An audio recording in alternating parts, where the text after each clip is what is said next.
बिस्मिल्लाहिर्रहमानिर्रहीम। तमाम देखने और सुनने वाले अहबाब को नेचुरल हेल्थ टिप्स में खुश आमदीद। नाज़रीन, इस वीडियो में आपको सिर्फ एक चीज़ से बनने वाला नुस्खा बताऊंगा। इसके इस्तेमाल से जिस्म के तमाम अज़ा की कमज़ोरी, पट्ठों का दर्द और नर्वस सिस्टम की वीकनेस चंद दिन में ठीक हो जाएगी। ख़ास तौर पर शुगर की वजह से हमारा जिस्म कमज़ोरी का शिकार हो जाता है।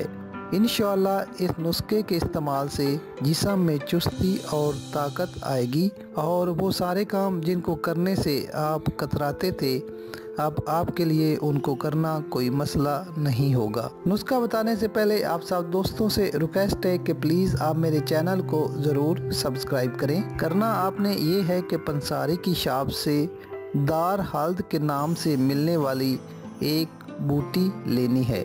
इसको सिम्बलू के नाम से भी पुकारा जाता है। तस्वीर में आप देख सकते हैं कि ये छोटी छोटी लकड़ियों की सूरत में मिलती है। आपने इसकी 6 ग्राम के करीब एक लकड़ी को 1 कप पानी में रात भर के लिए भिगो कर रख देना है। सुबह निहार मुँह पानी को छान कर पी लें।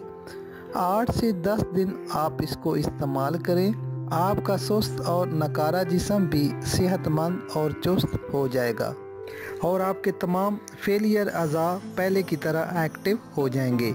नाज़रीन, वीडियो पसंद आए तो लाइक ज़रूर करें। मज़ीद अच्छी वीडियोस और टिप्स के लिए हमारा चैनल सब्सक्राइब करना ना भूलें। शुक्रिया।